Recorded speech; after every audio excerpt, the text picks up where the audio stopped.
Hello out there in podcast land. Welcome to the Bohemian Cauldron. I am your host, Demon Daddy Dale, and with me I have very extra special guests.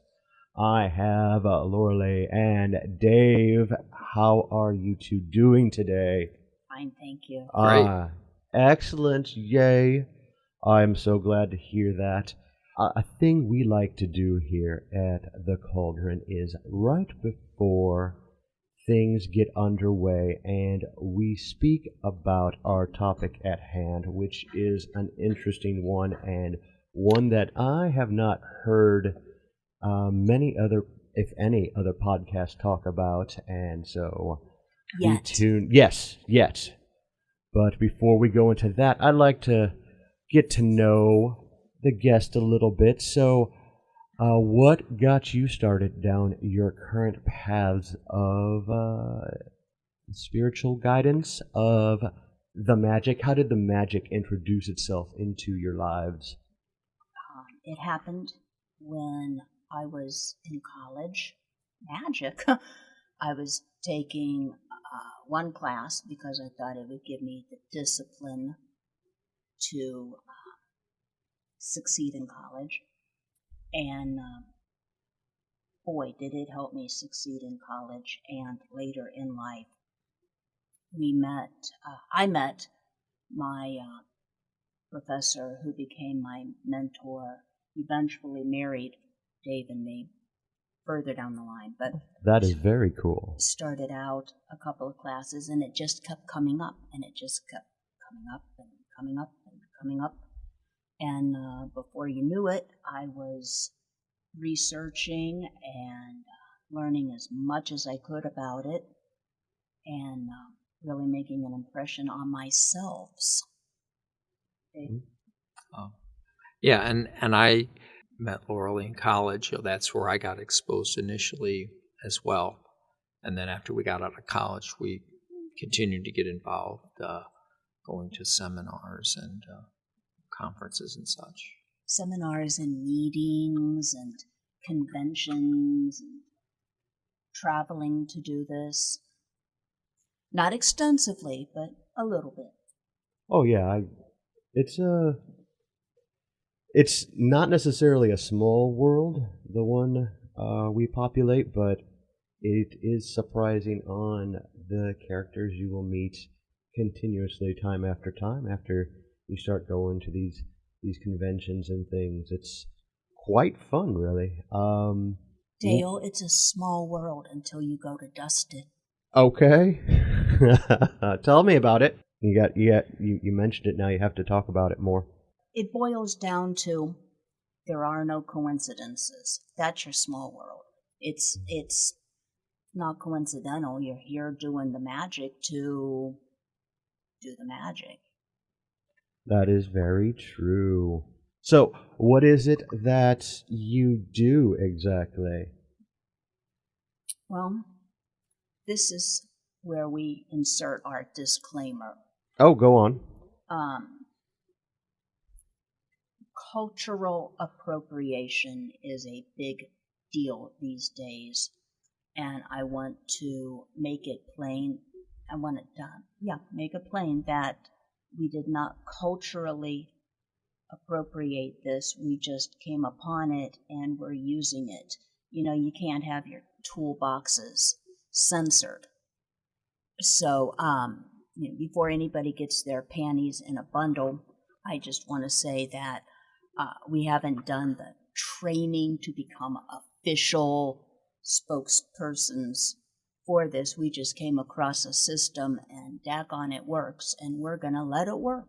You're right, that is a very difficult minefield to navigate lately. Cultural appropriation, a lot of people are very up in arms on what is considered a quote-unquote closed practice and the use of closed practices.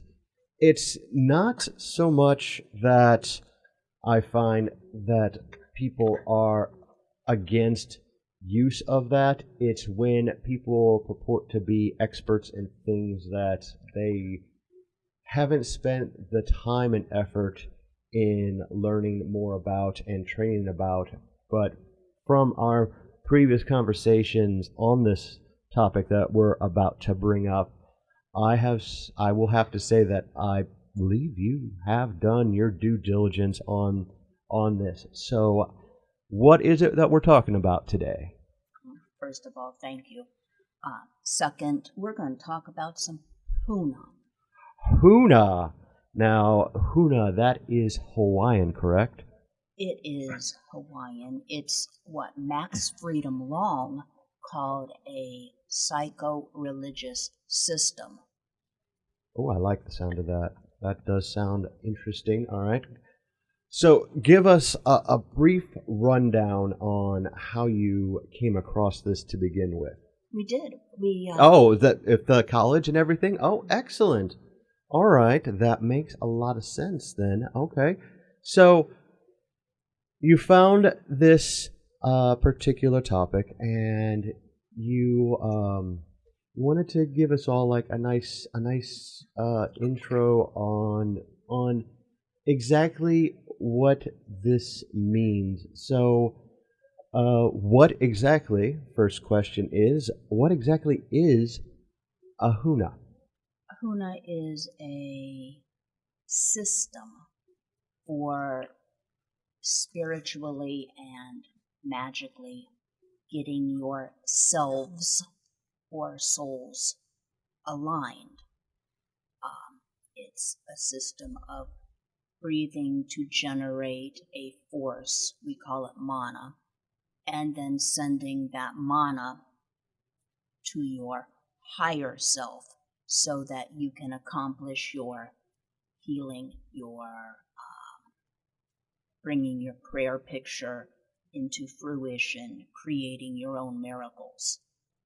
All right. I've been studying a lot of voice work and manifestation through voice work in a lot of my readings lately.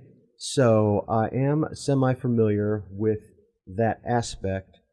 Is there any place or maybe like a quick way that you have been able to use this so far? I do it day to day, but I don't think about doing it day to day. As a bit like coming up, like just it's become a habit and automatic. Yes. And all right. But in the past, some of the miracles, I guess you shouldn't call them miracles if you come to expect them. But anyhow, the most recent miracle is using some of the techniques we've picked up over our course of study to work on and to alleviate some PTSD and heal from a really traumatic experience. I'm going to say that was in the last 10 to 12 years, would you say? I'm asking Dave. Y'all can't see him right now. He's nodding his head yes. Another time I used it,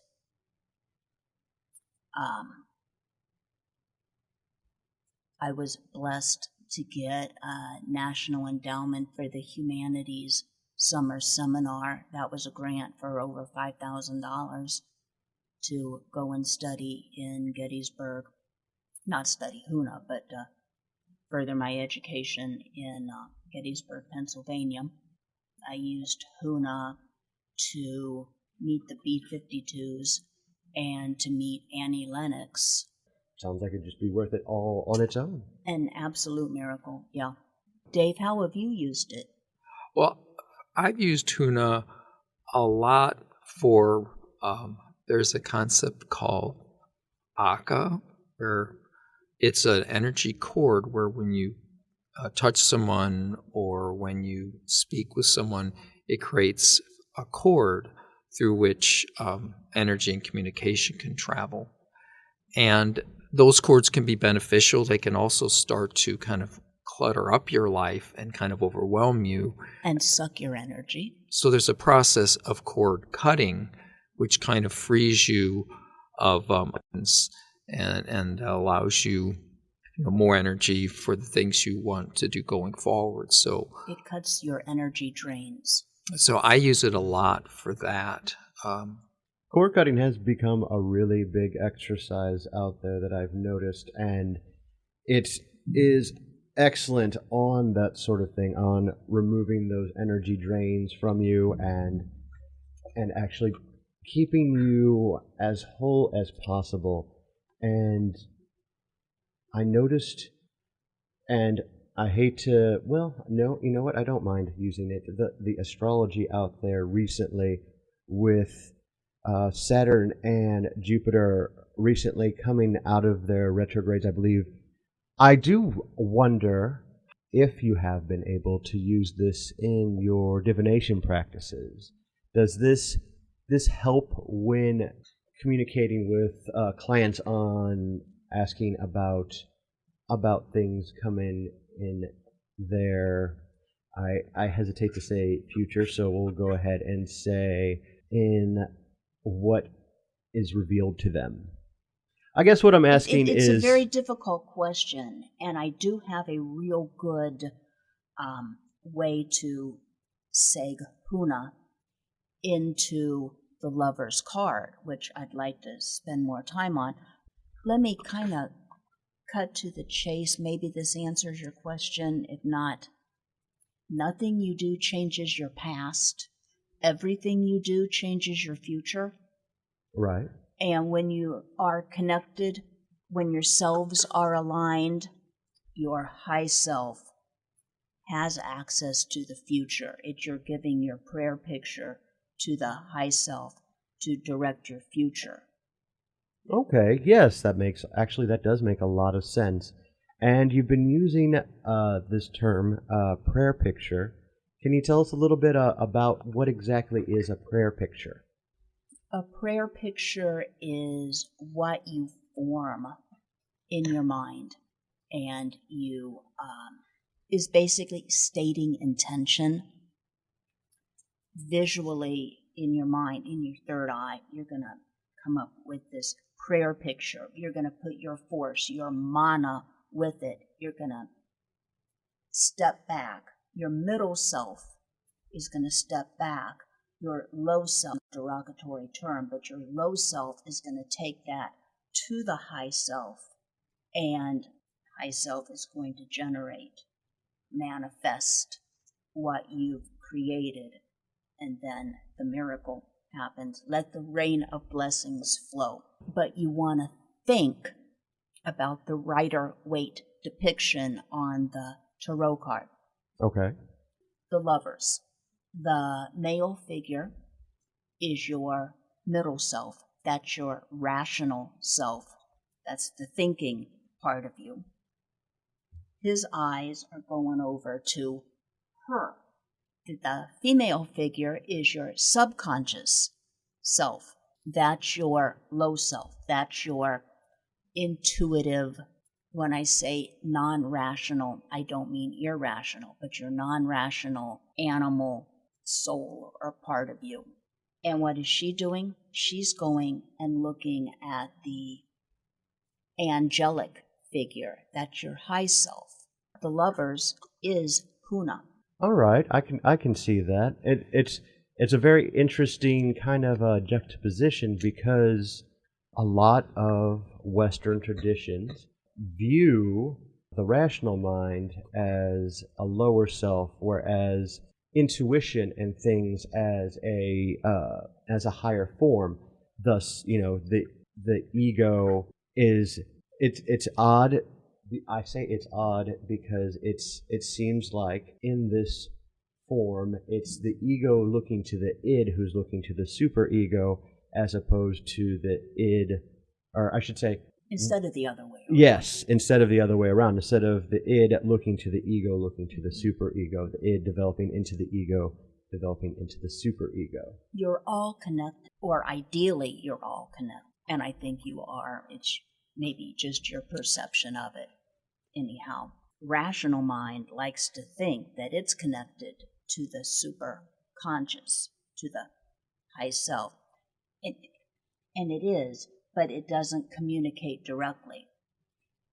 The rational self, the middle self, has to go through the low self to get to the high self. It's not direct. It's a roundabout way, making kind of that spiral. Think of it as a house. All right.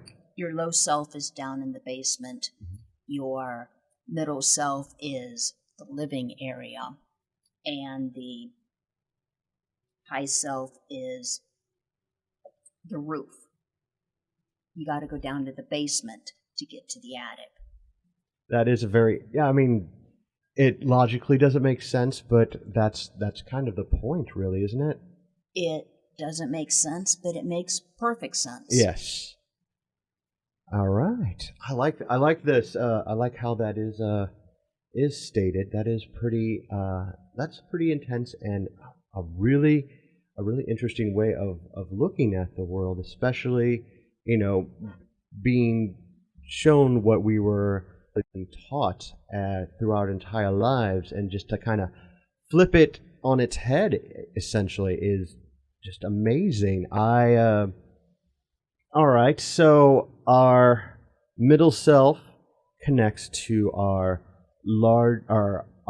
middle self connects to our lower self, which connects to our higher self. All right, so let me interrupt, please. The high self is also connected to all the other higher selves. Okay. So, right. No man is an island. Right. So we're all connected. Yes, absolutely. It's something I preach every day. It's we're connected to high selves.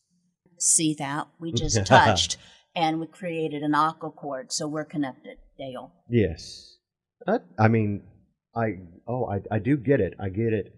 It's really I don't want to say trippy because I've been using that word too much lately, but it's definitely something that is just it's kind of mind blowing, and it's a new perspective. It is, and it kind of goes along with what I have been preaching, and those who listened to the previous episode on I had sugar cyanide in, and we were discussing idiosyncrasies with tarot, and I mentioned how I don't cleanse any of my decks for almost any reason, because all energy is connected to one another, and if I cleanse out a deck, then it's starting out with no connection at all, when we are all living in the same interconnected universe. And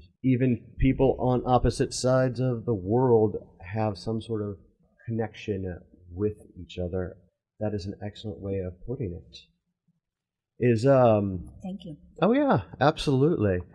It's been mentioned that we can use vocalizations. Now, are there specific types of vocalizations that are used, or is it just anything that we use? Like just using our voices, using our words? Are there specific chants or anything like that? There is a lot of chanting in the traditional Huna. Okay.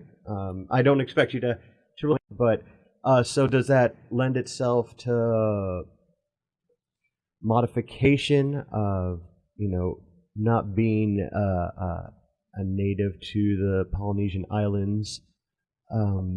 Are there specific ones that we can do in our own native tongue that would be helpful, or is that just something that we need to kind of investigate on our own?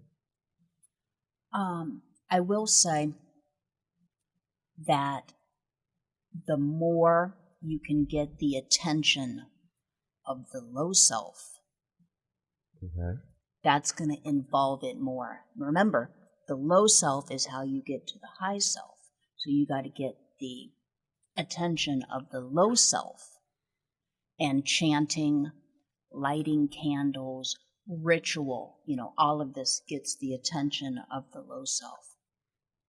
All right. I like that. Okay. Yes. So using our rational minds to do things on the physical plane is a way to connect to the lower self, the low self, but not the lower self, the low self.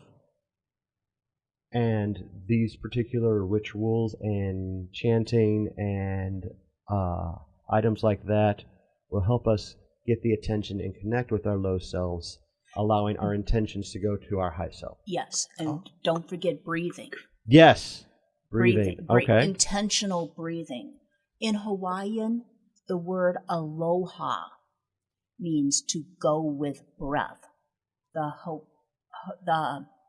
Hawaiians were open to Christianity when the missionaries came to bring it, but the Hawaiians, especially the kahuna, which means the keeper of the secret. Huna is secret, and the kahunas were the keepers of the secret.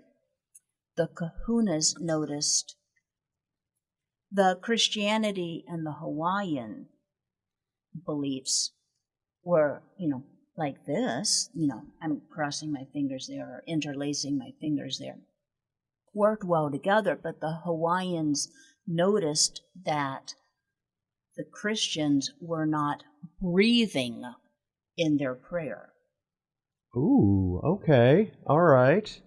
It's the Hawaiians that would go in and set their intention and breathe, which generated the mana, which they put with their prayer pictures to control weather or to heal or to call the sharks in or anything, Yeah. There are all kinds of kahunas. Oh, yeah, I'm sure. All right. So, as weird as it sounds of, But it's the not old... weird. It makes perfect No, sense. oh, yeah, that makes perfect sense. I'm talking about the use of the word kahuna in movies and television, in media. We'll just call it media. In media of the past, we're trying not to, appropriate, but older films that really didn't care. Same way with voodoo. Yes, exactly.